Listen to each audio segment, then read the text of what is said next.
গিন্নি, এত করে আল্লাহকে ডেকে যখন একটা ছেলে মেয়ের মুখ দেখতে পেলাম না, তখন কি আর করা যায়? আর আমি মক্কা মদিনা পাক পাটি বাড়ি আসি, আল্লাহর দয়া হলো এই বুড়ো বয়সেও সন্তান দিতে পারে। ও কথা মুখে এনো না, তাহলে যে আমিও ব্যথা পাই আর তুমিও কষ্ট পাও। হজ করবার চাইছো, তোমার টাকা পয়সা আগে অন্ধ মিসকিনকে বিলিয়ে দাও, তারপরে চলো ওই মক্কা মদিনায় ভ্রমণ করে আসি। তুমি ঠিকই বলেছ গিন্নি, কাল থেকে গরিবের মধ্যে বিলি শুরু করিব। যাবার কালে কিছু টাকাও নিয়ে যাব।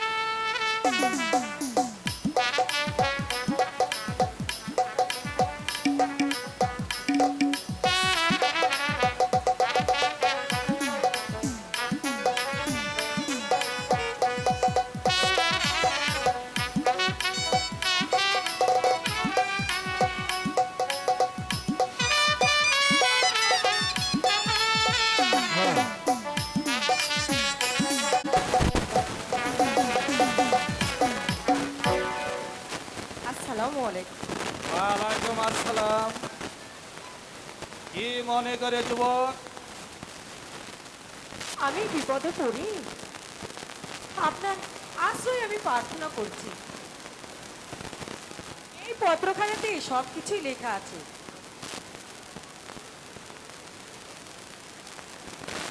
মাননীয় মামা সাহেব, আমার সালাম গ্রহণ করিবেন।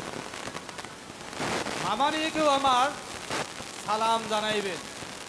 পর সমাচার এই জানিবেন, অতি পূর্বে বলেছিলে একটা ছেলে মেয়ে পেলে পাঠিয়ে দিতে, তাই আমার জানাশোনা এই ছেলেটিকে আপনার নিকট পাঠিয়েছি। তার পিতা মাতা ভাই বোন সবাই বন্যার কবলে পড়ে মারা যায়। এখন তার আপনজন নেই।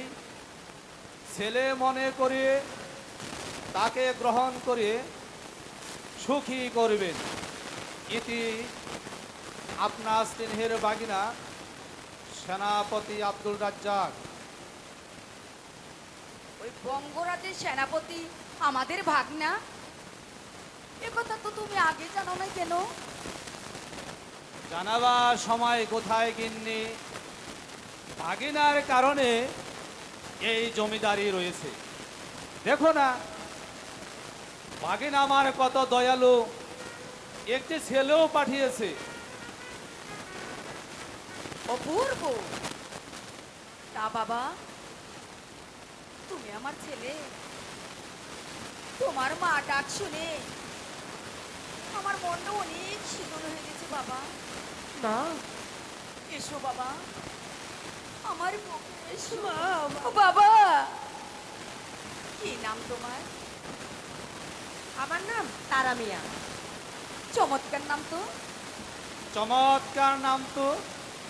যাও গিন্নি, একে অন্দর মহলে খেতে দাও। আমার খিদে পায়নি বাবা। তা না পা, চলো বাবা, তোমাকে কিছু খেয়ে দে, তারপরে অনেক কিছু আলাপ করবো। ইস, মুখখানা একদম শুকিয়ে গেছে। চলো বাবা। চলুন মা, চলুন মা। ভাগিনা আমার বাপের তুল্য, চমৎকার একটি তয়ার ছেলে দিয়েছে, দেখতে একেবারেই রাজকুমার। যাক, এই শুভক্ষণে একটা জলসার আয়োজন করি। কি ভাগ্য, সৌভাগ্য আমার।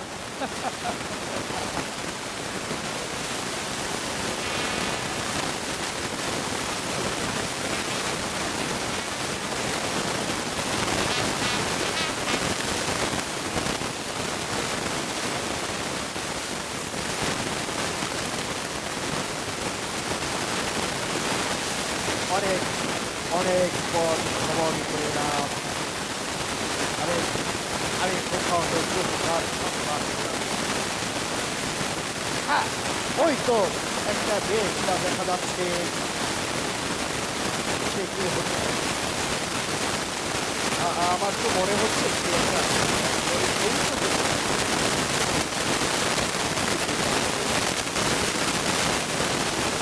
এটাই বেশটা। ওই তো কল্পিতা দিয়ে বন বনে আমার তার মতো থেকে যাচ্ছে। তবে কি সেই আমার হ্যাঁ হয়তো বা তাই। আজকে আমি ভালো যদি চেষ্টা যেতে থাকে তাহলে বুঝতে একটা ঠিক করে নেব।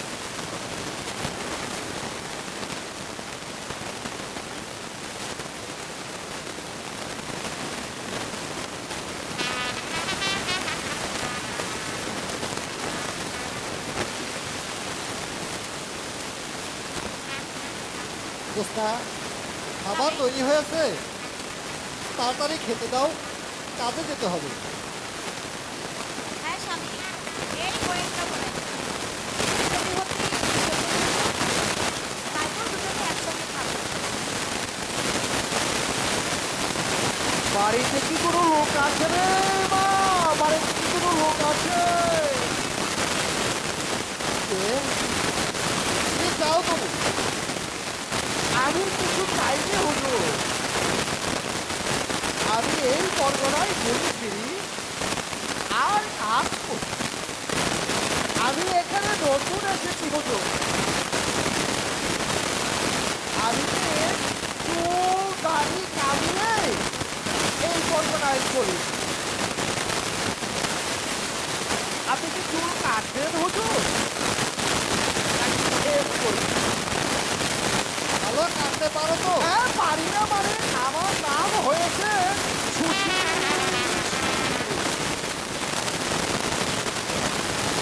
ইংলিশ ভগ স্কার অ কাটিন খ cutting Rahul cutting army cutting সাকিন কাটিন বাটিন কাটিন সব কাটিন আমার জানা আছে হুজুর। আরে 103 প্রকারের কাটিন। এছাড়া রাষ্ট্র সব কাটা আমি কাটতে পারি। বাসারেও কাটতে পারি। বলুন হুজুর, আপনাদের কি টাকা? রাজকীয় কাটলে বেশ তো, তাহলে আপনি এখানে বসুন।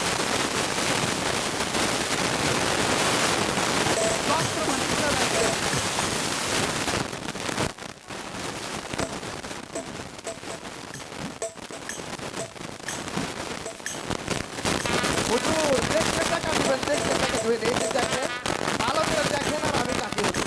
দেখেন, দেখেন হুজুর।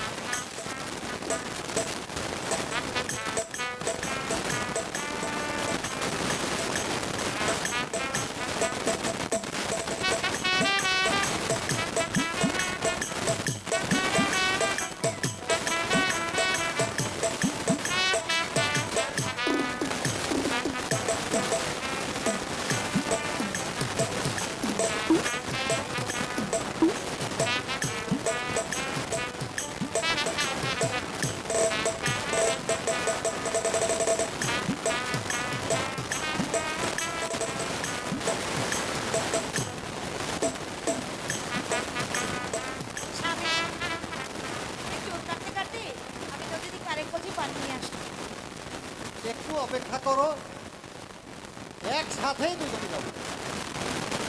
হয়ে গেছে হুজুর। বেগম সাহেবের লোকটা কি কেটে দিব? আজ নয়, কাল এসো। এই নাও তোমার মজুরি। পয়সা লাগবে না হুজুর, এই করবো না, আমি নতুন এসেছি তো।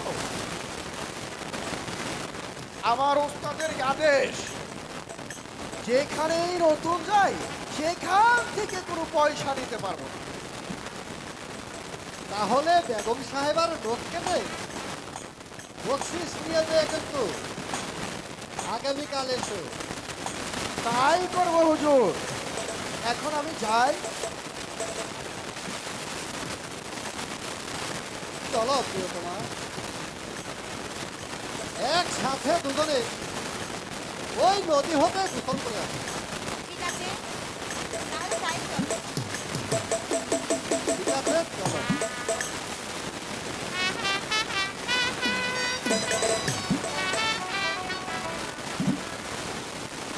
শালা একটা ভালো মানুষ।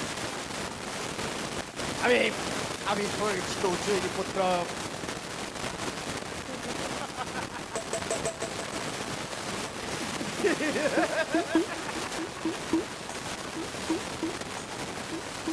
আমাকে এখন সকাল সকাল করতে পারবে। আরে কোন শালায় মনে করবে যে আমি উজির পুত্র মোবারক, জমিদার সাহেব পর্যন্ত আমাকে ধরতে পারেনি। নামটাও দিয়েছি চমৎকার, সম্পদ না না না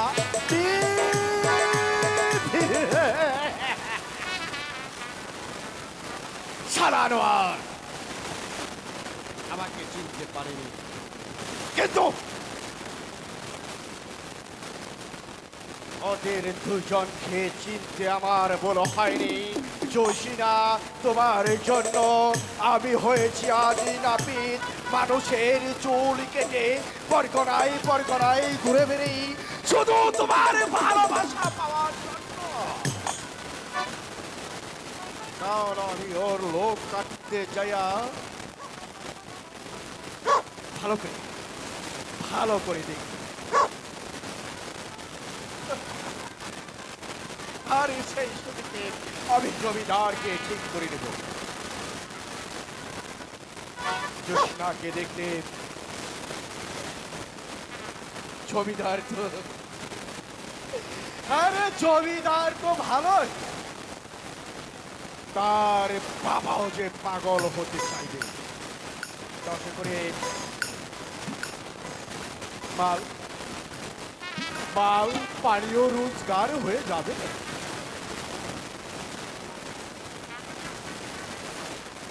আর ওই সকাকে লয়ে হাওয়ায় জমিদার সাহেবকে আগে আমার ভাগে আমি এনে নিই,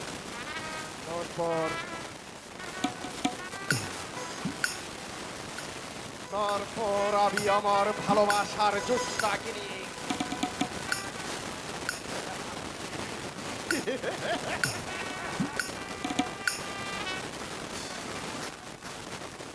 আনোয়ার, তুমি এখন হয়তো বুঝতে পারোনি আমি তোমার কাছ থেকে ওই জোশটাকে নিয়ে আমি উদাও হয়ে যাব।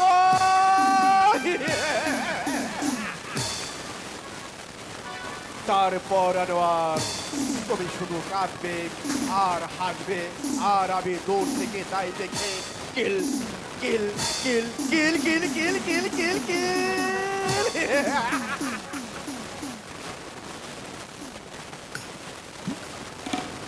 জোসনা জোসনা জোসনা জোসনা জোসনা, যেমনই করেই হোক তোমার ওই রূপ আমি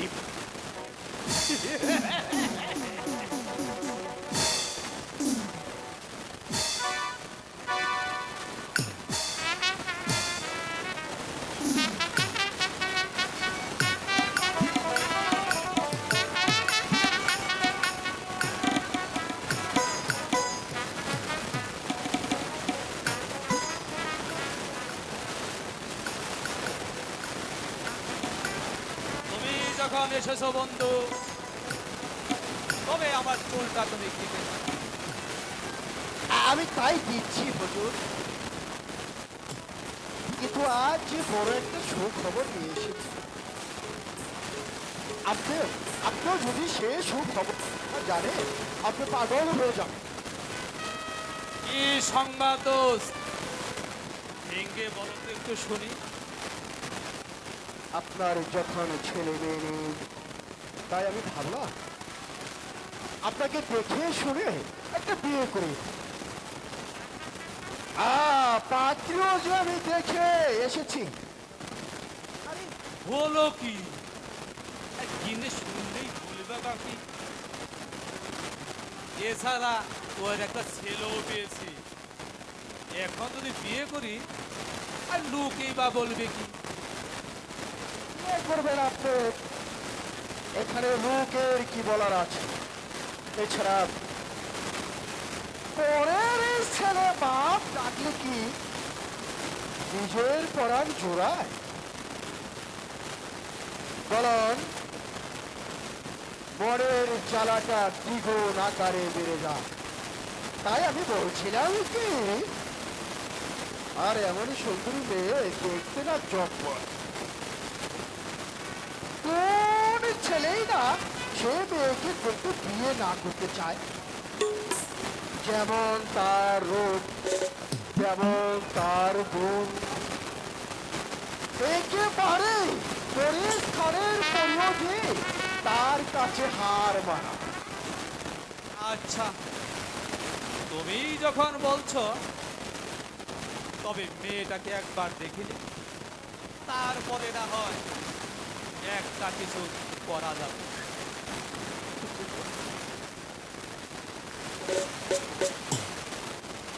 এতক্ষণে হুজুর একটা কথার মতো কথা বলেছে। বেশ তো হুজুর, তাহলে আপনি বোর হয়ে নিন। মন মতো করে আপনার বাসায়ের চুলটা আমি কাটিং করে দিয়েছি। মায়ায় দেখলে আমার মনে হয় আপনার সাথে চলে আসতে চাবে। আচ্ছা, তুমি একটু বাংলা করে অপেক্ষা করো, আমি এক্ষুনি আসছি।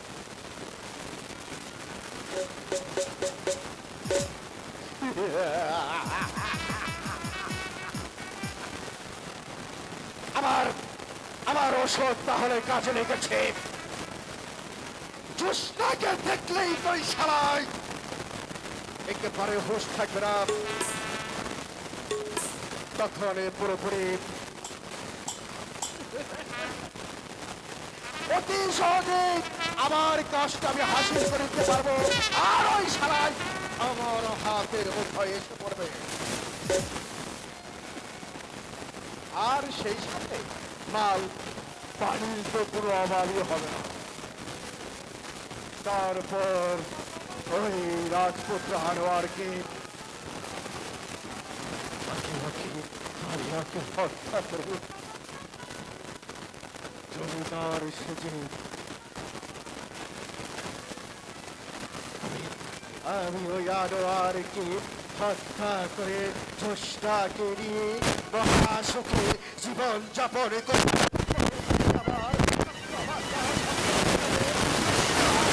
আমার হবে জোসনাকে ফেলে আমি এই পৃথিবীর বুকে আর কিছু চাই চাই চাই চাই চাই।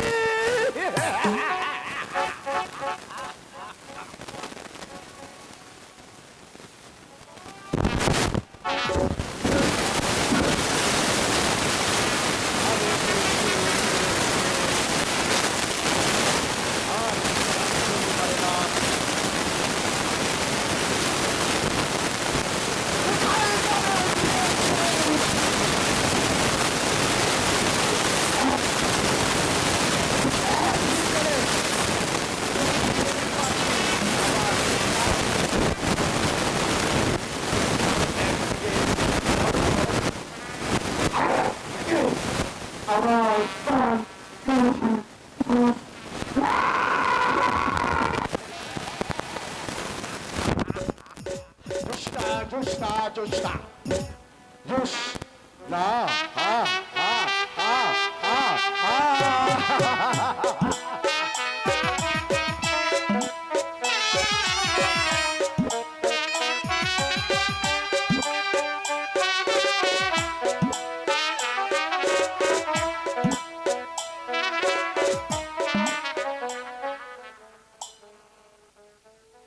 এত বড় একটা দ্বীপে একা একা পড়ে থাকতে কিছুতেই মন চাইছে না।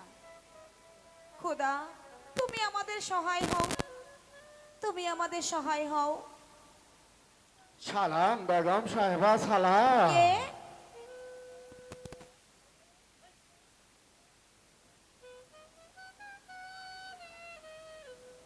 ইনি হলেন এই দেশের জমিদার,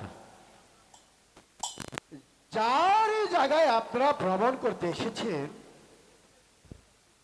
আপনাদের দুঃখের কথাই বলতে এসেছেন তিনি। বসুন আপনারা, গরিবের বাড়িতে এসেছেন, কোথায় যে আপনাদেরকে বসতে দেই। বসতে আসেনি মা, তোমাদের দুঃখ কষ্টের কথা শুনে আমি চলে এসেছি। তোমার স্বামী কোথায়? এত বড় একটা দ্বীপে তোমার কি পড়ে থাকা সাজে? আমার এত বড় একটা বাড়ি, থাকার কোনো লোকজনই নেই। তিনি কাজে গেছেন, কিছুক্ষণ পরেই ফিরে আসবেন। তা মা, তোমার স্বামী এলে বলো জমিদার সাহেব এসেছিল, তাই এই কুড়ে ঘর ছেড়ে আজই আমার বাড়ি চলে আসতে বলবে। কেননা আমাদের ছেলে মেয়ে নেই, তোমাদের দুঃখে দুঃখিত না হয়ে কি পারি? তা হুজুর, একটু তাড়াতাড়ি চলুন, এই দ্বীপের মাল তো আমার বিলি করতে হবে। তা নিশ্চয়। এই নাও মা, আমি খুশি হয়ে তোমাকে একটি আংটি উপহার দিলাম। আর তোমার স্বামী এলে তোমার স্বামীকে নিয়ে চলে এসো, আর তুমি লোকজন নিয়ে এদেরকে সসম্মানে বাড়ি নিয়ে যাবে। 100 বার হুজুর, 1000 বার হুজুর, আপনি যেহেতু হুকুম করেছেন আমি সসম্মানে আপনার বাড়িতে নিয়ে যাব। এখন চলুন, বড্ড দেরি হয়ে যাচ্ছে। আমরা গরিব, জল পান করার কিছুই দিতে পারলাম না। না মা, কিছুই লাগবে না। তোমার মুখের কথায় আমি সন্তুষ্ট হয়েছি। চলো দোস্ত, আমরা বাড়ি ফিরে চলে যাই। বেশ, তো তাই চলুন।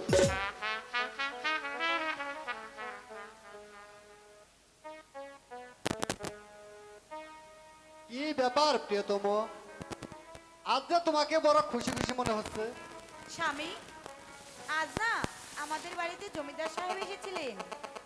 আমাদের দুঃখ কষ্ট দেখে তিনি এসেছিলেন। আমাকে মেয়ের মতো গ্রহণ করে এই আংটিখানা উপহার দিয়ে গেছেন, আর বলে গেল তুমি এলেই যেন ওনার বাড়িতে আমরা চলে যাই। তাছাড়া জমিদার সাহেব লোকও পাঠিয়ে দেবেন আমাদের নিয়ে যাবার জন্য। তাহলে আল্লাহ পাক আমাদের মুখের দিকে তাকিয়েছে। তুমি কি জমিদার সাহেবকে বসতে দিয়েছিলে? দিয়েছিলাম, কিন্তু তিনি বসলেন না। গরিবের মাধ্যমে রিলিফ নিজ হাতে বিতরণ করবে বলে চলে গেলেন। তাহলে আর কেন, চলো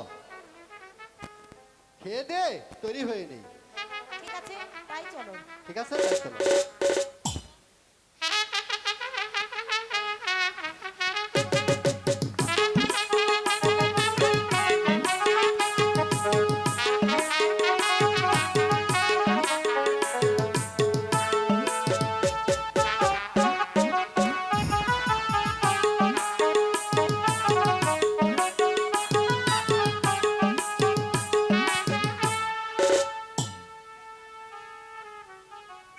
বজ্র দিন হলো আমি জমিদার বাড়িতে এসেছি, অথচ এখনো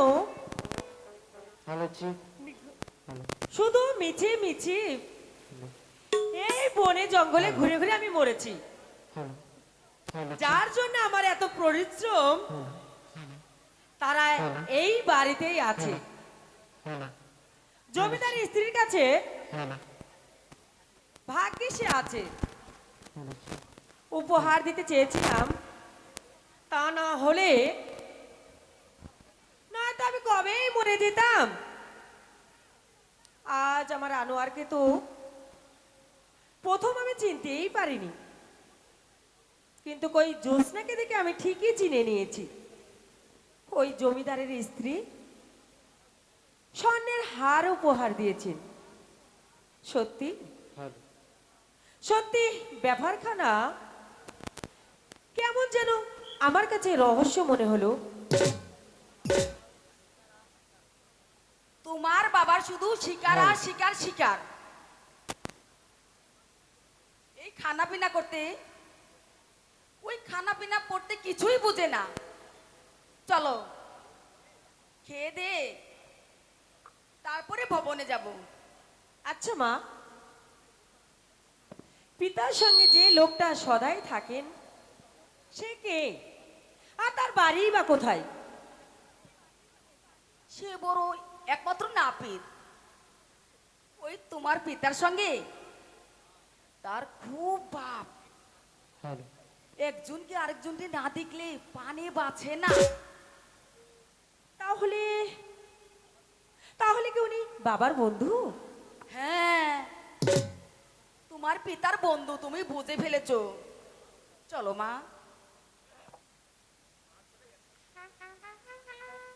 চলো মা, তুমি আর আমি একসাথে খেয়ে নেব। ঠিক আছে বাবা, এসো তাই মা। চলো।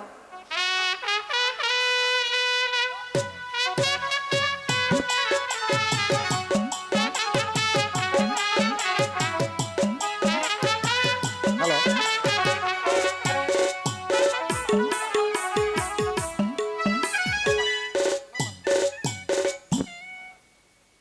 হুজুর,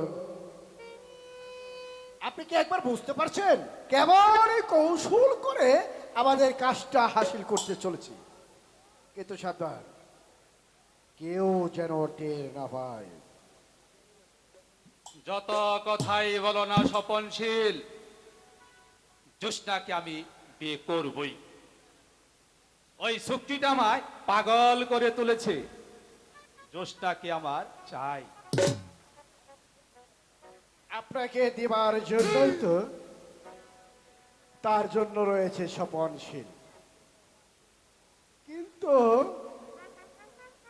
টাকা কত চাই? এই নাও 10,000 দিচ্ছি। 1 সপ্তাহের মধ্যে জ্যোৎস্নার সঙ্গে আমার বিয়ে দিতে হবে হবে। হবে হুজুর, হবে হবে হবে হবে হবে। দরকার হলে আরো 10,000 দেব। আরে করে কি হুজুর, আপনার জন্য তো আমি জীবনটাও দিতে রাজি আছি। আমার নাম হয়েছে স্বপনশীল।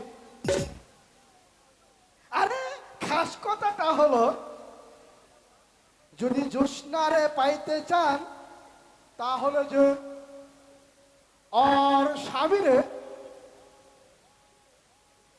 পাগল পরি করতে হবে। তুমি ঠিকই বলেছ বন্ধু। কি করে ভাগাতে চাই? আমি জ্যোৎস্নার স্বামীকে বুদ্ধি একটা বের করো। বুদ্ধি? বুদ্ধি পেয়েছি হুজুর, বুদ্ধি পেয়েছি। জমিদার যখন হাত ছেড়ে উপহার দিয়েছে এমন আংটি, তখন একটা কাজ করো, থানায় খবর পাঠিয়ে দেন জ্যোৎস্নার স্বামীকে এই সব চুরি করে আপনার কাছ থেকে নিয়েছে। তখন দেখবেন টাগরকে পিঠ পুরা করে বেঁধে নিয়ে যাবে হুজুর। আর সেই সুযোগে জ্যোৎস্নাকে আপনি বিয়ে কইরা মহা সুখে দিন কাটাবে। অতি উত্তম প্রস্তাব। আমি এক্ষুনি থানায় লোক পাঠাচ্ছি, তুমি শুধু আমার পেছনে পেছনে থাক।